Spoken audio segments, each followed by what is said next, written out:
नमस्कार, जय हिंद, जय भारत। चलिए सभी लोग बिल्कुल रेडी हो जाइए। आज हम बताने जा रहे हैं वर्गीकरण। बायोलॉजी में वर्गीकरण बताया जाता है और ये वर्गीकरण बहुत ही इम्पोर्टेंट है, क्योंकि इसी के आधार पर हम जीवों को, पादपों को अलग अलग वर्गों में बांट करके इसकी पढ़ाई करते हैं। तो सबसे पहले आखिर वर्गीकरण है क्या? आप लोग देखते होंगे क्लास में, आप लोग खुद क्लास में देखिए, बालक बालिकाओं को अलग अलग ग्रुप में रखा गया। आखिर क्यों रखा गया है? कुछ ना कुछ तो रीजन होगा। ठीक है, आप यहाँ देखिए, जानवरों में देखिए, आप पक्षियों को ले लीजिए, उनकी क्वालिटी अलग है, मानव की क्वालिटी अलग है, केचुआ की क्वालिटी अलग है, टिड्डों की क्वालिटी अलग है। यानी सभी को अलग अलग भागों में रख दिया गया है और एक स्पेसिफिक नाम दिया गया इनका सबका अलग अलग, कि ये इस वर्ग का है, ये इस वर्ग का है, ये इस जगत का है, ये उस जगत का है। ये तमाम चीज़ें आपकी बातों को यहाँ रखा गया। तो सबसे पहले वर्गीकरण क्या है, इसको आप जानिए। इसकी परिभाषा जो होती है, जो वर्गीकरण की परिभाषा है, तो ऐसा हम इसकी परिभाषा एक सिंपली लिख देते हैं। क्या होती है वर्गीकरण की परिभाषा? जो हम अधिकतर पढ़ते हैं परिभाषा।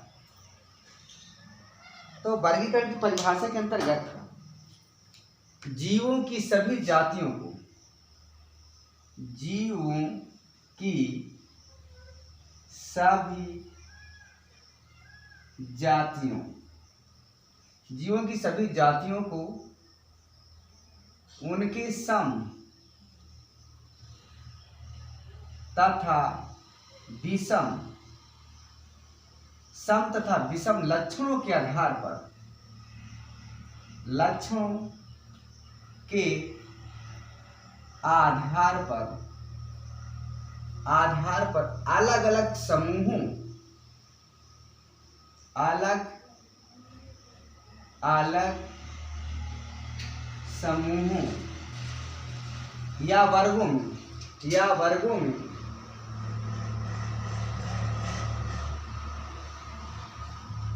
रखना। क्या यहाँ तक वीडियो दिखाई दे रहा है? मैं एक बार चेक कर लूं।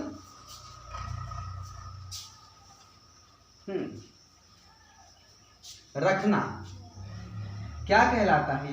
वर्गीकरण कहलाता है। क्या कहलाता है? वर्गीकरण कहलाता है। वर्गीकरण कहलाता है।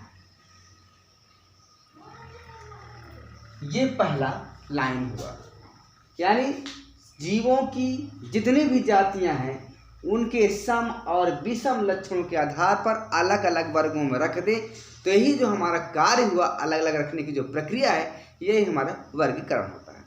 ठीक है, और इसके बाद पता है, सबसे पहले अब क्वेश्चन आया है कि इनको वर्गीकरण क्यों किया गया? तो वर्गीकरण करने के लिए आवश्यकता पड़ती है अध्ययन की। क्या है? अध्ययन की। अब जैसे मान लीजिए हमने ह्यूमन का अध्ययन किया, मानव का अध्ययन किया, तो मानव का अध्ययन किया और पता है, जब मानव का अध्ययन किया तो पता चला कि उनकी जो है किडनी में इन्फेक्शन है या कुछ प्रॉब्लम से किडनी का ऑपरेशन करना है। तो किडनी हमने देख लिया कि यहाँ पर नीचे की साइड यानी लगभग मानकर चलिए कि आपकी नाभि के अगल बगल, ठीक है, यहाँ पर उपस्थित है। अब हमें मालूम हो गया कि किडनी यहाँ है, तो डॉक्टर तुरंत उसी जगह पर, उसी पॉइंट पर आपका ऑपरेट करेंगे, आपके शरीर को उसकी दवा करेंगे। लेकिन अगर हमने अध्ययन नहीं किया है, तो क्या किडनी में दर्द हो रहा तो क्या खोपड़ी का ऑपरेशन करेंगे? नहीं करेंगे खोपड़ी का ऑपरेशन भाई। अगर हमने अध्ययन नहीं किया तो फिर क्या होगा? हमें खोपड़ी का ऑपरेशन करना पड़ेगा। पता चला कि दर्द तो नीचे हो रहा है, ऑपरेशन खोपड़ी कर रहे हैं। इसलिए प्रथम वरीयता ये होती है कि वर्गीकरण की आवश्यकता इसलिए पड़ा अध्ययन की सुविधा के लिए। दूसरी बात, अनुकूलन का ज्ञान। कैसे कुछ जीव अभी तक जीवित हैं, कुछ जीव विलुप्त हो गए, इनके अध्ययन के लिए, इनके ज्ञान के लिए भी हम जान गए कि कैसे बचे, कैसे रह गए। इनके अध्ययन के लिए या इनके जो क्रम का विकास, इनके ज्ञान के लिए, कुल मिलाकर अनुकूलन के लिए, अध्ययन के लिए, नई जातियों का विकास कैसे हुआ, इन सब के लिए हमें आवश्यकता पड़ी थी वर्गीकरण की। ठीक है, इसीलिए वर्गीकरण का अध्ययन किया गया। और सबसे पहले जो वर्गीकरण है इसको किया था आचार्य चरक ने किया था। किसने किया था? आचार्य चरक। तो हम यहाँ लिखते हैं सबसे पहले वर्गीकरण किया था आचार्य चरक। तो मैं यहाँ लिख रहा हूँ वर्गीकरण, और ध्यान से देखिएगा, यहाँ मैं लिखता हूँ वर्गीकरण। सर्वप्रथम आचार्य चरक ने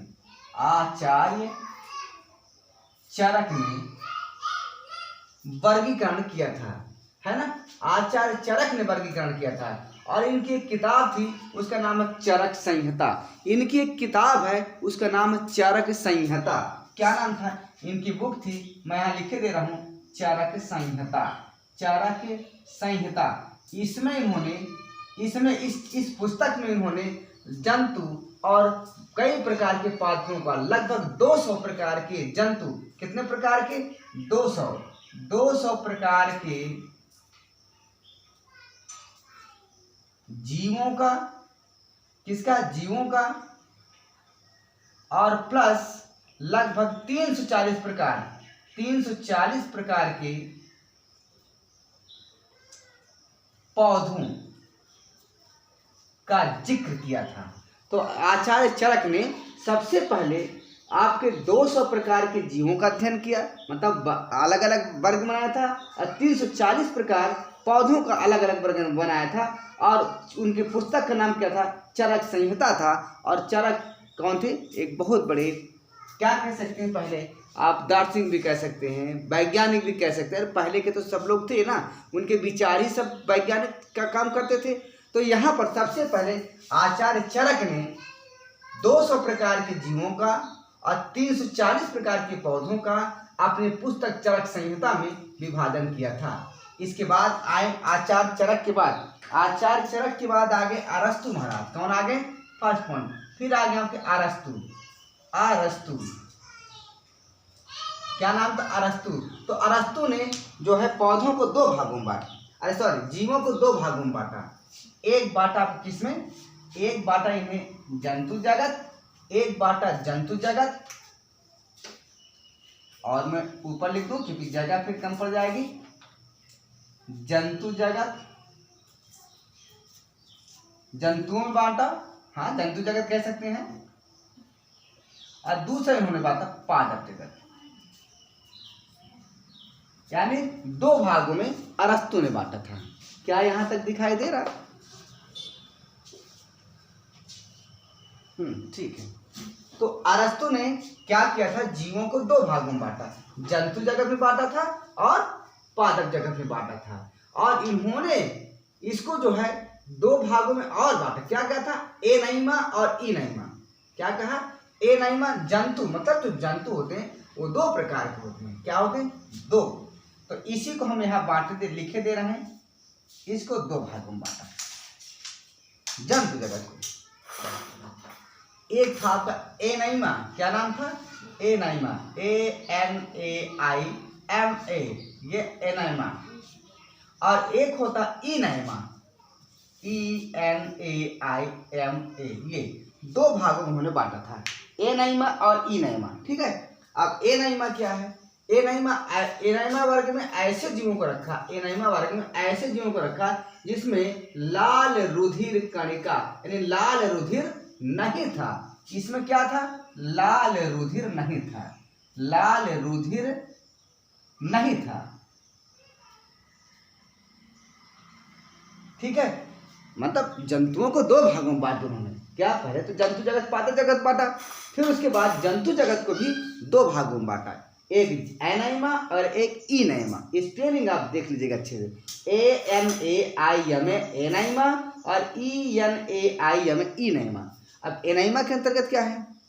यानी ऐसे जीव जिसमें लाल रुधिर था ही नहीं, जैसे स्पंज वगैरह है। क्या है? स्पंज है। और आपके मोलस्का है, आर्थ्रोपोडा। एग्जाम्पल के लिए आप लिख सकते हैं, इसमें आप स्पंज लिख सकते हैं। क्या लिख सकते हैं? Sponge, Mollusca, arthropoda. एग्जाम्पल के लिए आप लिख सकते हैं स्पंज, आर्थ्रोपोडा मोलस्का, ये इतना हुआ। और इनेमा, इसमें क्या था, जिसमें लाल रुधिर था, जिसमें लाल रुधिर था, ऐसे वर्ग बांटा, लाल रुधिर था, लाल रुधिर था, ठीक है। यानी ऐसे कुछ जीव थे जिनमें लाल रुधिर था। अब लाल रुधिर किसमें था, पता है आपको, पता ही होगा आप में खुद। क्या हो गया आपका, मानव हो गया, बंदर हो गए, और बहुत ढेर सारे भैया, बैल हो गए, पक्षी हो गए आदि। यानी अरस्तु भी बहुत कमाल की चीज थे। अरस्तु तो हर जगह छाए, बिना अरस्तु कोई काम ही नहीं हो रहा। तो अरस्तु ने क्या किया, जीवों को दो भागों में बांटा, एक जंतु जगत और पादप जगत। फिर जंतु जगत को अरस्तु ने दो भागों में बांट दिया। जंतु जगत को अरस्तु ने दो भागों में बांटा, एनाइमा और इनाइमा। एनाइमा के अंतर्गत उन जीवों को रखा जिसमें लाल रुधिर नहीं था, जैसे स्पंज, आर्थ्रोपोडा, मोलस्का। और इनाइमा के अंतर्गत उन जीवों को रखा जिनमें लाल रुधिर था, यानी लाल रंग वाला खून था, जैसे मानव, बंदर, बैल, पक्षी वक्षी, बहुत ढेर सारे हैं। तो ये रहा अरस्तु के बारे में। इसके बाद अरस्तु ने क्या किया, कुल मिलाकर पौधों को तीन भागों में बांट दिया, है ना। अरस्तु ने कुल मिलाकर के पौधों को तीन भागों में बांट दिया था। तो आप यहां पर देखिए, तीन भाग कौन कौन थे, तीन भाग कौन कौन थे, उन्होंने क्या क्या, एक आप मान लीजिए शाक, झाड़ी और वृक्ष। पौधों को, पादपों को तीन भागों में बांटा, तीन भागों में पादपों को बांटा था।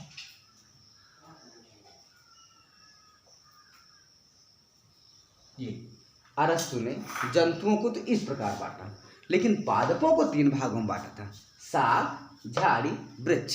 शाक क्या है, जो छोटे छोटे कोमल पौधे होते हैं उनको शाक कहा।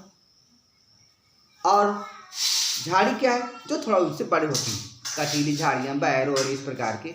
लेकिन जो वृक्ष क्या होते हैं, बड़े बड़े पेड़, जैसे यूकेलिप्टस हो गया, आम हो गया, लिपस्टिक हो गए, और ये महुआ, खजूर और जो ये सब बड़े बड़े पेड़ है ना, तो इनको उन्होंने वृक्ष कहा। तो देखिए अब अरस्तु कमाल की चीज है, जंतु जगत को भी बांट दिया, पादपों को भी बांट दिया। जंतुओं को दो भागों में बांटा, एनाइमा और इनाइमा। पौधों को तीन भागों में बांटा, शाक, झाड़ी, वृक्ष में। इतना क्लियर हुआ। चलिए अब आगे देखिए और क्या होने जा रहा है इसमें। अब इस समय जो है, वर्तमान समय में जो स्वीडन के एक वैज्ञानिक थे, कौन थे, वेरी वेरी इंपॉर्टेंट, यहाँ से ध्यान रखिएगा। वर्तमान में एक स्वीडन के वैज्ञानिक थे, उनका नाम था कैरोलस लीनियस। वर्तमान में स्वीडन के वैज्ञानिक थे, कहाँ के थे, स्वीडन के। क्या नाम था उनका, कैरोलस लीनियस। स्वीडन के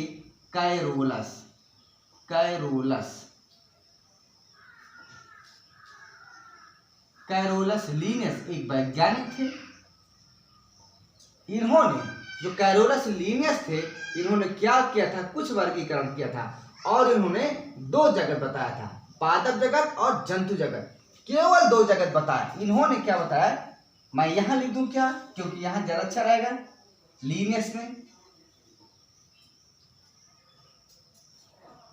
लीनियस ने दो भागों में बांटा था, दो भागों में बांटा। क्या क्या बांटा, दो भागों में, किनको किनको बांटा, ठीक है।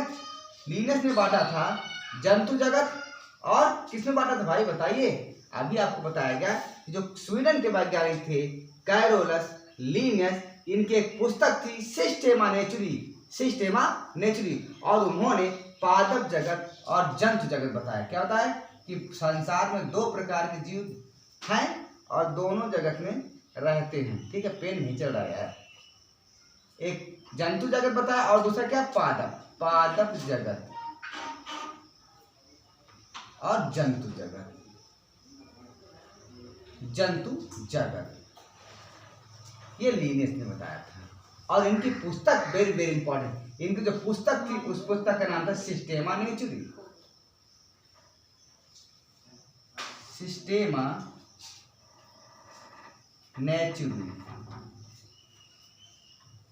ये एक इनकी पुस्तक थी सिस्टेमा नेचुरम में। उन्होंने जो है पादप जगत और जंतु जगत का वर्णन किया था।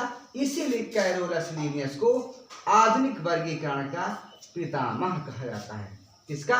इनको कहा, वेरी वेरी इंपॉर्टेंट, आधुनिक वर्गीकरण का पितामह, आधुनिक वर्गीकरण का पितामह, या जनक कह लीजिए ज्यादा अच्छा रहेगा। जनक कौन है भैया? लीनियस। कौन है? लीनियस। ये इंपॉर्टेंट है। यानी लीनियस स्वीडन के थे। उन्होंने अपने पुस्तक सिस्टेमा नेचुरम में दो जगत यानी जहाँ जीव रहते हैं उन जगतों को दो भागों में बांटा, जंतु जगत और पादप जगत। इसीलिए लीनियस को क्या कहा गया? आधुनिक वर्गीकरण का जनक कहा जाता है। नोट डाउन कीजिए, बहुत इंपॉर्टेंट है। यहीं से परीक्षाओं में, कंपटीशनों में पूछा जाता है। नीट के बच्चों के लिए बहुत इंपॉर्टेंट चीजें हैं। फिर इसके बाद कैरोलस लीनियस के बाद जब आए तो एक और आगे वैज्ञानिक, क्या नाम था उनका? 1 मिनट, मैं पेन बदल लूं। 3 जगत दिया गया। क्या दिया गया? 3 जगत। ये सेकंड हो गए। तीसरा आपका क्या हो गया? 3 जगत। 3 जगत पद्धति किसने दिया? 3 जगत वर्गीकरण किसने दिया? ठीक है, तो 3 जगत का वर्गीकरण किसने दिया था? कुछ लोग आए और 3 जगत बता दिए। तो 3 जगत में क्या हुआ? पादप बताया गया, जंतु बताया गया और प्रोटिस्टा हम लिखे दे रहे हैं। 3 जगत प्रणाली में क्या क्या आ गया आपको देखिए। जो यहाँ थे पादप जगत और जंतु जगत, इसी में 2 है, 2 भागों में बांटा गया, फिर 3 भागों में बांटा गया। तो आपको क्या क्या 3 जगत में? पादप और जंतु। तो यहाँ देखिए, ध्यान दीजिएगा, पहला आपको पादप तो है ही है, इसमें कोई शक नहीं। आप लिख सकते हैं 3 जगत का वर्गीकरण। क्या हो जाएगा भैया? लिखो, पादप, जंतु और यहां पर एक वर्गीकरण प्रोटोकिस्टिका, प्रोटो, और यहां पर प्रोटो। देखो यहां अच्छे से लिखते भी नहीं बनता क्योंकि ब्लैक बोर्ड बहुत सा लगता है। ये अच्छे से इसको लिखिएगा। 3 जगत के अंतर्गत ये चीज दिया गया है। ठीक है, मैं थोड़ा पानी पी लो यार।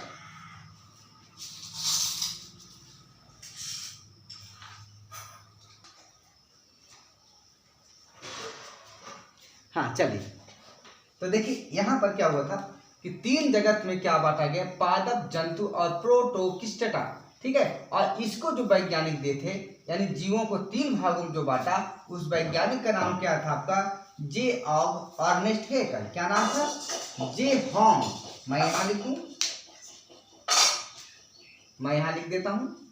एक वैज्ञानिक थे J Hogg, J Hogg plus और क्या था? Ernest Haeckel, Ernest Haeckel. इनको इंपॉर्टेंट मार्क करके लिखिएगा, वीडियो अच्छे से देखिएगा क्योंकि बहुत ही इंपॉर्टेंट चीज है ये। ठीक है, आप बहुत सी आप यूट्यूब पढ़े होंगे, चैनल पढ़े होंगे, लेकिन आप इस चैनल को भी एक बार पढ़कर देखिएगा, फिर आप हमको बताइएगा। ठीक है, तो यहाँ 3 जगत की प्रणाली किसने दिया? जे हॉग और अर्नेस्ट हेकल। इसके बाद कुछ वैज्ञानिक आए, कहा कि ये वर्गीकरण ठीक नहीं है।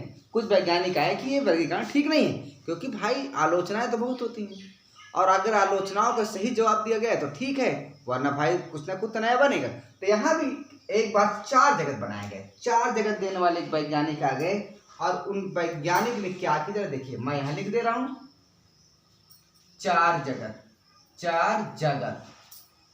तो जो 4 जगत की बात आई तो यहाँ पर क्या क्या बांटा गया आप खुद देखिए। 4 जगत में आप एक वैज्ञानिक हर्बर्ट एफ कॉपलैंड, वैज्ञानिक का नाम लिख क्या? पहले वैज्ञानिक का नाम लिख दूं, कॉपलैंड। क्या कहते हैं पूरा नाम? Herbert F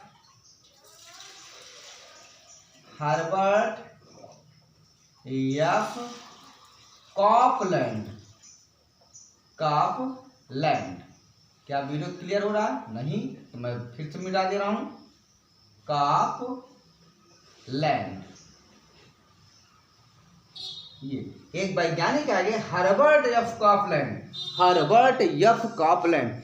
Herbert F Copeland, इन्होंने कहा कि नहीं भाई, 4 प्रकार के संसार है जहाँ जीव रहते हैं। कौन कौन से हैं? तो उन्होंने क्या कहा कि भाई 4 प्रकार के देखिए कौन कौन से हैं।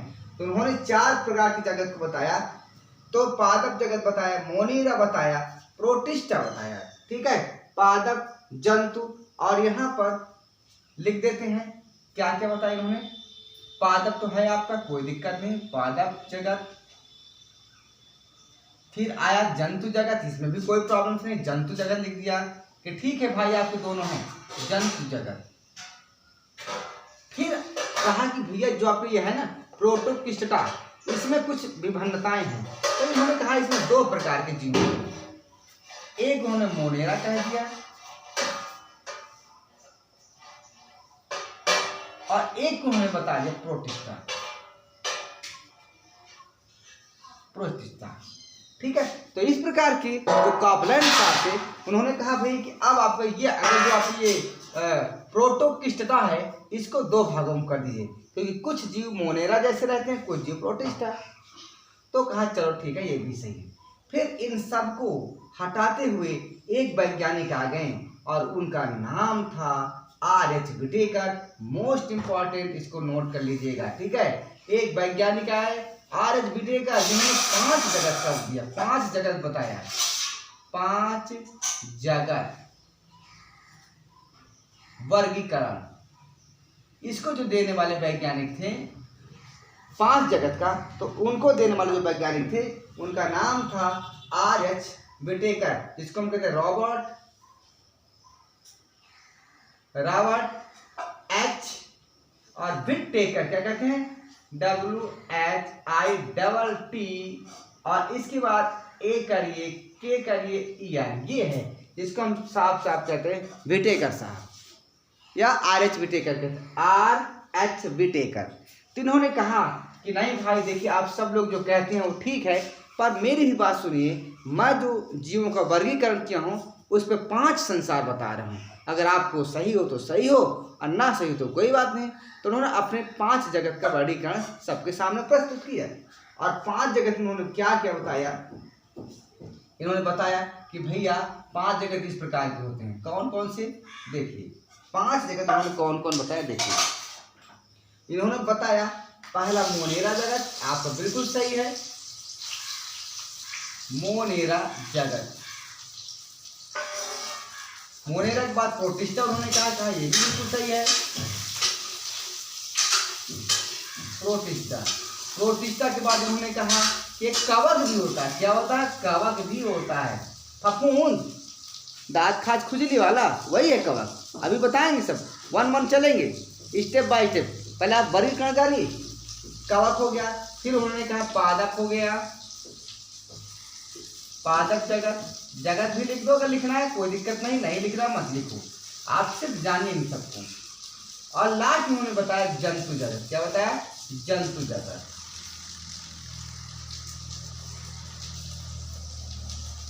जंतु जगत ये चीज उन्होंने बताया। R.H. विटेकर साहब उन्होंने क्या किया, मोनेरा बताया, प्रोटिस्टा बताया, पादप बताया, जंतु बताया, और साथ में कहा कि भैया एक जगत और होता है, कौन सी जगत, दांत खाज खुजली वाला, मशरूम वाला, कवकों का होता है, कवकों का। तो सभी वैज्ञानिक इस पर ध्यान किसी के गए नहीं था, तो कहा हाँ भाई ये भी तो है यार। तो इनकी जो है जो 5 जगत प्रणाली है बहुत ही फेमस हुई, सभी लोगों ने इसकी जो है मान्यता दी और सभी लोगों ने R.H. विटेकर साहब की प्रशंसा की। तो इस प्रकार से वर्गीकरण किस प्रकार हुआ, पहले आचार्य चरक आए, फिर अरस्तु आए, फिर आपके लीनियस साहब आए, फिर आपके क्या आ गए, जे हांग और अर्नेस्ट हेकल आ गए, फिर हर्बर्ट एफ कॉपलैंड आ गए, फिर आपके आ गए Robert H Whittaker. Most important ये वर्गीकरण इस प्रकार से हुआ। अब इस वर्गीकरण में हम एक एक स्टेप बाय स्टेप पढ़ेंगे, मोनेरा, प्रोटिस्टा, कवक, पादप, जगत, और ये बहुत इंपॉर्टेंट है नीट के लिए। अगर ये आपको याद है तो जरूर यहाँ से कंपटीशन में फंसेगा, ये मैं आप सबसे विश्वास दिलाता हूँ, जरूरत नहीं करता लेकिन विश्वास दिलाता हूँ कि यहाँ से बहुत कुछ पूछा जाता है, ठीक है।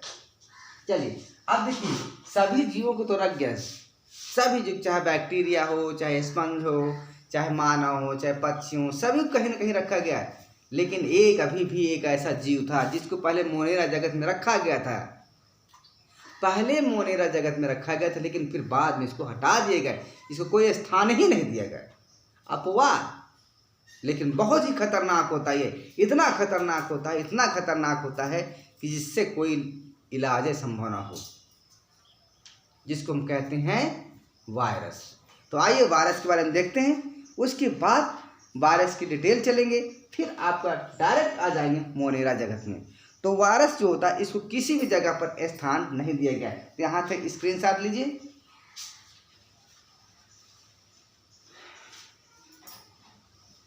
हो गया। चलिए अब देखिए, आपका जो इस वायरस के बारे में बताने जाए तो देखिए, विषाणु को किसी भी जगत में स्थान नहीं दिए गए।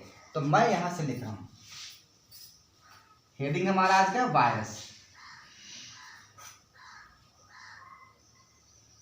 वायरस को मैं इसको थोड़ा आप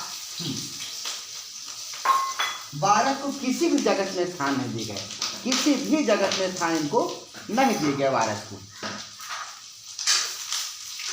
को किसी भी जगत में स्थान नहीं दिया गया, किसी भी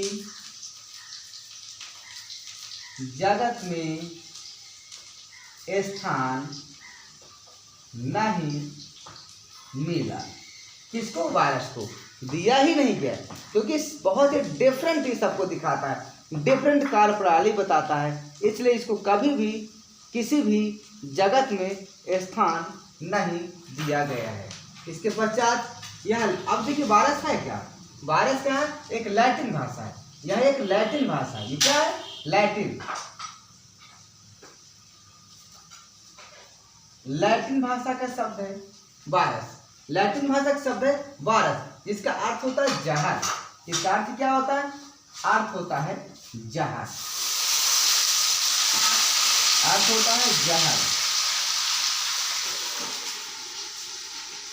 वायरस का जो अर्थ होता है ये जहर। तो आप मैनेज करिएगा, क्योंकि थोड़ी बहुत शोर हो रहा है, खाना भी बगल बन रहा है, तो आप लोग मैनेज करिएगा। लैटिन भाषा से बना है वायरस, जिसका अर्थ होता है जहर। क्या होता है? जहर। और ये वायरस जो है, इस शब्द का प्रयोग, वायरस शब्द का प्रयोग सबसे पहले किसने किया? ध्यान रखिएगा, इस वायरस शब्द का जो प्रयोग सबसे पहले किया था लुईस पास्चर ने।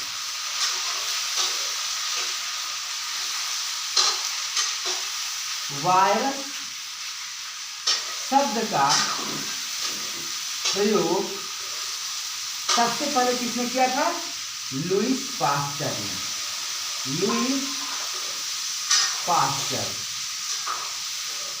लुईस पास्चर ने किया था।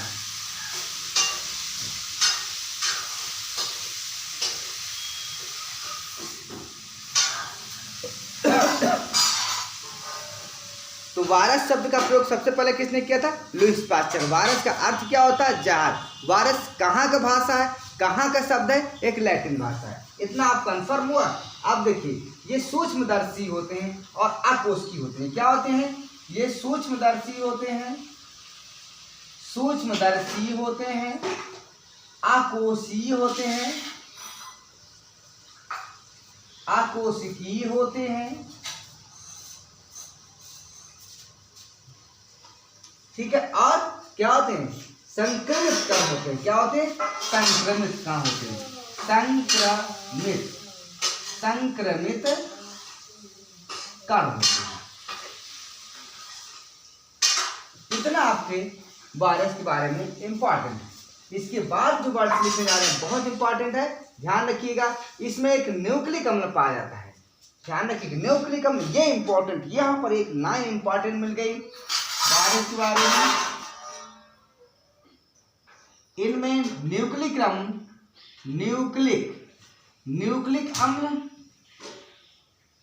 या तो आरएनए या तो डीएनए पाया जाता है, पाया जाता है। इसको ध्यान रखिएगा।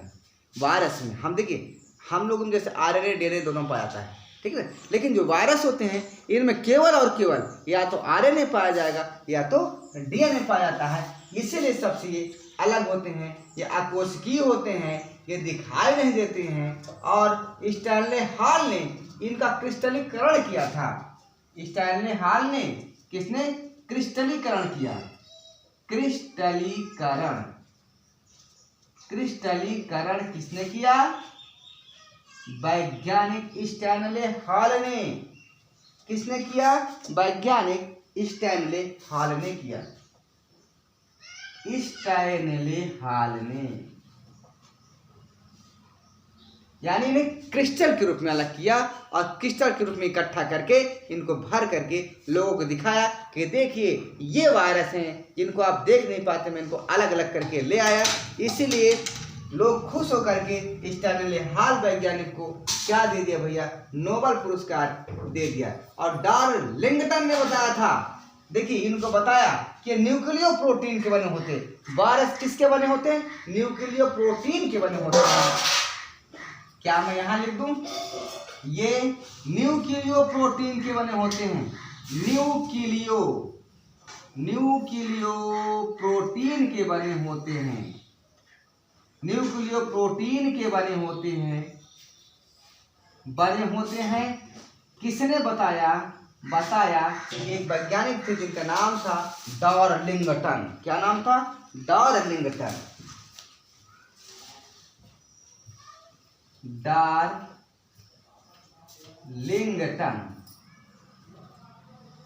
डार्लिंगटन ने बताया। डार्लिंगटन, ठीक है ना।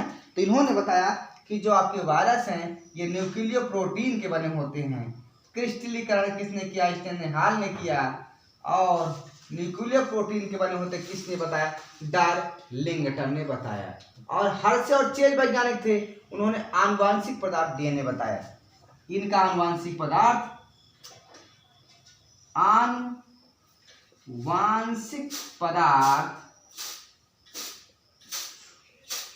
डीएनए होता है।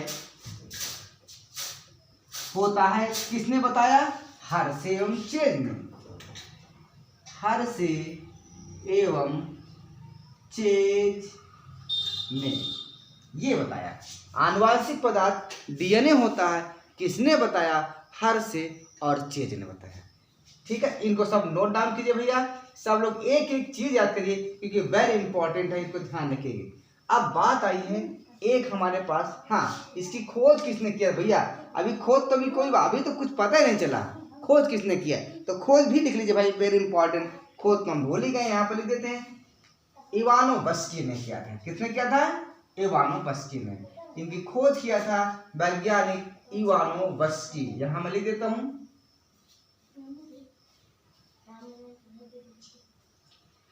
इवानोव्स्की ने किया था। इवानोव्स्की ने सबसे पहले इसकी खोज किया था। ठीक है, लेकिन नाम वायरस किसने दिया? लुईस पास्चर ने कहा। ये सूक्ष्मदर्शी अकोष्ठीय होते हैं, संक्रमित कण होते हैं, न्यूक्लिक अम्ल में पाया जाता है। क्रिस्टलीकरण किसने किया? स्टैनले हॉल ने किया। ये न्यूक्लियो प्रोटीन के बने होते हैं, डार्लिंगटन ने कहा। आनुवांशिक पदार्थ डीएनए होता है, हर्शे एवं चेज ने कहा। एक आपके यहाँ पर है सबसे पहले वायरस की जो खोज हुई थी वो कहाँ हुई थी? तंबाकू की पत्ती में। इसको याद रखिएगा, सबसे पहले तंबाकू की पत्ती में इसकी खोज हुई थी। और चितेरी रोग का अध्ययन करते समय, किस रोग का? चितेरी रोग का अध्ययन किया था इवानोव्स्की ने किया था। 1892 में लगभग किया था। कब किया था? 1892 में किया था, जब तंबाकू की पत्तियों में चितेरी रोग का अध्ययन कर रहे थे। और एक वैज्ञानिक थे, कौन थे वैज्ञानिक? मुझे याद नहीं आ रहा। हाँ, बेंजेरिक। कौन थे? बेंजेरिक थे। इन्होंने क्या बताया था? मैं यहाँ लिख दूं, बेंजेरिक ने बताया था कि ये जीवित तरल संक्रामक होते हैं। मैं यहाँ लिख देता हूँ, यहाँ से, ये जीवित तरल संक्रमित कण होते हैं। क्या होते हैं? कण होते हैं। किसने कहा? ये किसके अकॉर्डिंग कहा गया? तो ध्यान रखिएगा, ये कहा गया है बेंजेरिक साहब। कौन थे? बेंजेरिक ने कहा था। लुईस पास्चर और बेंजेरिक दोनों कह सकते हैं आप। लुईस पास्चर प्लस बेंजेरिक ने कहा था। क्या कहा था? बेंजेरिक ने कहा था।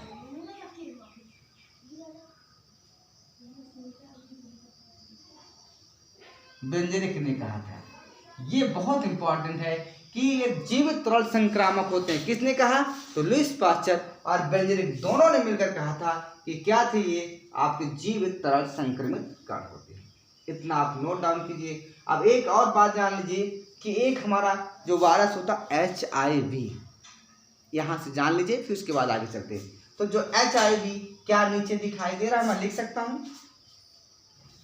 हाँ ठीक है, मैं यहाँ इधर लिखता हूँ, मैं अब इधर लिखा, ठीक है, ध्यान दीजिएगा।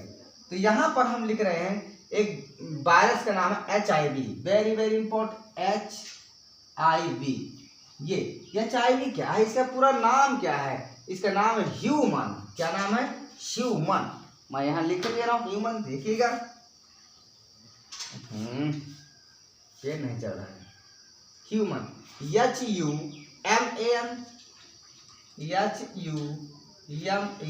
ये ह्यूमन हो गया। H से ह्यूमन हो गया। इम्यूनो, I से IMMU, इम्यूनो, क्या हो गया? ये I से इम्यूनो हो गया। और डिफिशियंसी, DEF, भाई थोड़ा शांत रहो यार, तुम लोग चिल्लाते रहते हो। DEFICIENCY, इम्यूनो डिफिशियंसी वायरस, ये कहा जाए। HIV का पूरा नाम क्या है? ह्यूमन इम्यूनो डिफिशियंसी वायरस, ठीक है। और इसकी खोज किसने किया था? सबसे पहले जो खोज किया था, तो खोजकर्ता का नाम क्या है? ये बहुत इंपॉर्टेंट है, इसको नोट कर लीजिए। इसके जो खोजकर्ता थे, खोजकर्ता के नाम क्या थे? रॉबर्ट गैलो थे। कौन थे? रॉबर्ट, दो वैज्ञानिक थे, ध्यान रखिएगा। रॉबर्ट गैलो, कौन थे? रॉबर्ट गैलो थे। और एक वैज्ञानिक और थे, लुक मॉन्टेग्नियर थे। मॉन्टेग्नियर साहब थे, दो वैज्ञानिक थे। ये इन्होंने HIV की खोज किया था, ठीक है। कौन कौन वैज्ञानिक थे? एक रॉबर्ट गैलो साहब थे, एक मॉन्टेग्नियर साहब है। वेरी इंपॉर्टेंट है, इनको ध्यान रखिएगा। ये HIV हो गया, ठीक है। तो आज के वीडियो यहीं तक। कल हम वायरस का वीडियो स्टार्ट करेंगे, और वायरस क्या है यहीं से आपको शुरुआत कर देते हैं। तब तक के लिए जय हिंद, जय भारत। पर थोड़ा सा एक स्टडी ग्रुप में शेयर कीजिए, ओके।